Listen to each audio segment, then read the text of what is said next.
the country known as Bangladesh, formerly East Pakistan, was engaged in a 9-month war with Pakistan. Returning to tatters and abject poverty. Global media highlighted the situation, and even the Beatles' George Harrison got involved and put on a fundraising concert to raise awareness.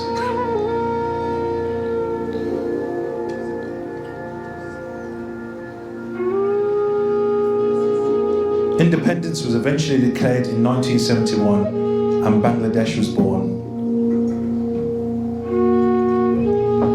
As we heard earlier, Bangladesh is now seen as a fast developing as a nation and a financial powerhouse in the world economy. But not many until this day are aware of this country, which sits next to India. It's something that many of us who have roots in the country are troubled by. Troubled that when we say we are from Bangladesh, often there's blank expressions. People are familiar with India or Pakistan, but Bangladesh, what comes to mind when one says Bangladesh? We heard cricket earlier, but perhaps floods, monsoons, and other things like that. But actually it's a beautiful, lush, green nation where tea, jute, and muslin originates. It's a place where hospitality is woven into the fabric of the nation and its people. Where on a regular day, 4 to 5 unique curried dishes are cooked and eaten as standard. No guests, just standard, every day. There's a passion to host, to serve and honor the guest, to welcome people to dine and eat with us. Bangladesh is a nation to be proud of. As a young man growing up, these things I took for granted and didn't realize the richness of the nation and its people. And it is out of frustration that I was driven to try to change things. That limited perspective, that narrow view really bothered me. But perhaps it's not people's fault. Perhaps we as Bangladeshis didn't do a very good job of representing. Perhaps we have failed at communicating effectively what Bangladesh really is.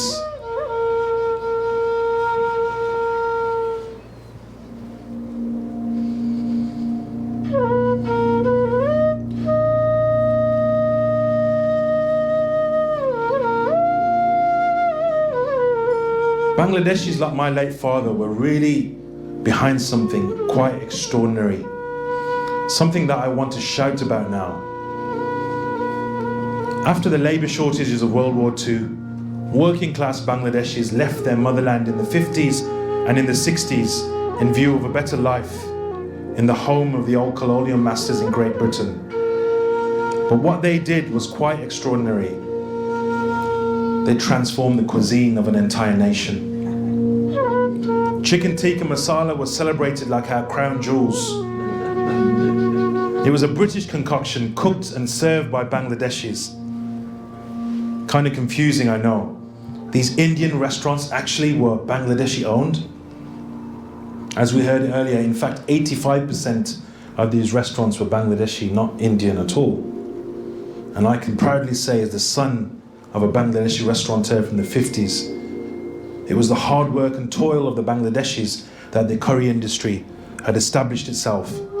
In British culture, in every city, town and village, from London to Newcastle, Birmingham to Bristol, John O'Groats to Land's End.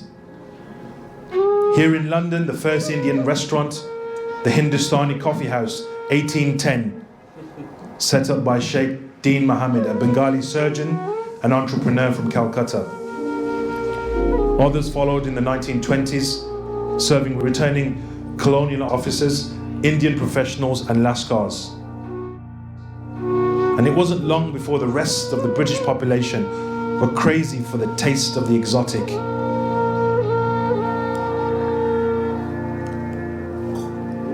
Most of us can identify with these worlds created by that generation.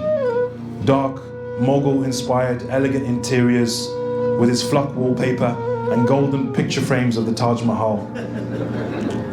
Those private booths to sit inside of, you were pampered in, a respite away from the daily grind, the work environment, an escape with lovers, families and friends. You felt special. It was a place where you wined and dined and made to feel like royalty yourself. Perhaps almost an experience of the days of the British Raj itself. It became a typical Friday night out.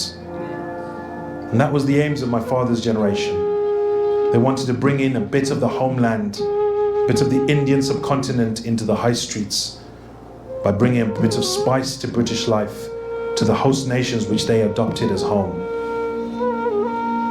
Some of these men married local English or Irish women. Some of them, like my father, brought their wives over from the motherland as soon as they had enough money. They had children and began to integrate into society. They strived to send their children to the best schools with big aspirations of sending them to universities. They would proudly announce that their children were educated in red brick universities, becoming doctors, lawyers, engineers, not forgetting crazy artists like me too. I was the product of that hard work and the toil of that generation. From their building of empires with curry, my generation was able to do what we do today because of them.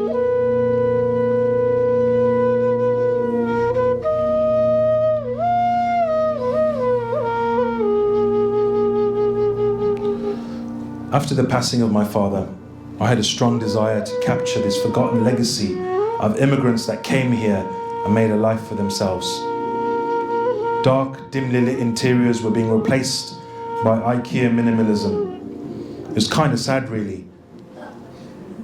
All those nostalgia of the booths, which we all loved, being lost and forgotten as things evolved. This is why I chose to collect and preserve the story of curry, the story of curry that Britain was never told, and place it into our city museums and archives. The nation was served by these immigrants for many decades, but how much do we really know about the backstory of these restaurant pioneers? In hundreds of years' time, how will we know the story of this British curry craze? Who is collecting these stories if it's not us ourselves? So over some years, I began to collect objects, furniture, old menus, bits of wallpaper and old photos. I began to record stories and testimonies of a community whose voice was so little heard. At first, I was received by a bewildered community, wondering why on earth some guy turns up on the doorstep to collect some old tatty, curry-stained menus. But I saw it as a duty to my parents and to their legacy, to capture this unique story of the British Bangladeshi curry narrative that became known around the world. We are seeing the decline of the traditional tandoori restaurant as the industry evolves and moves in new directions. But as it does, I wanted to tell that story properly and authentically, to capture the successes, but also the struggles of those entrepreneurs that built these curry empires. Many years ago, I recall a moment with a regular customer. His name was Andy, and he had the privilege of entering past that kitchen door to say hello to the chef and the lads in the back. And when he walked in, he spotted the staff curry being stirred in a big pot, and he asked to try some. And I never forget his face when he entered our world through our food. He went silent for what seemed like forever. We waited. He asked one simple question: why the hell are you not selling this in your restaurants? And he was right, why didn't we? It was baffling. Why did we not have the confidence? Our home-cooked traditional dishes of Bangladesh. Why did we leave that cuisine in our homes and instead we were pushing Vindaloo and Madras? Tonight, we've created something special. We wanted to give you a taste of the home life that we take for granted. Tonight we provide a window into our world and our dishes.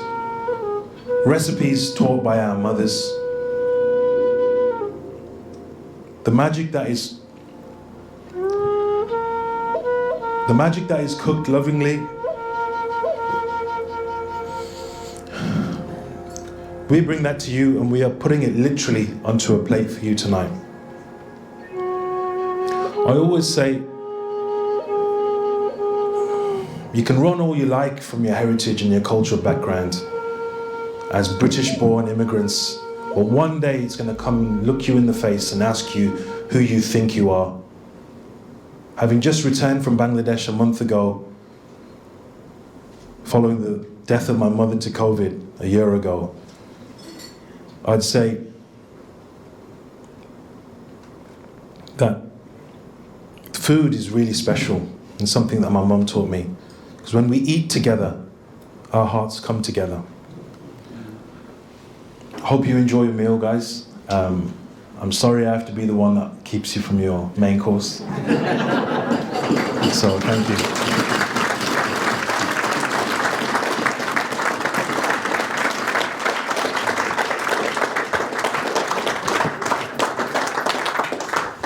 Now, I don't think that there is a more beautiful way to tell a more beautiful story. So we could give another round of applause for Mohammed.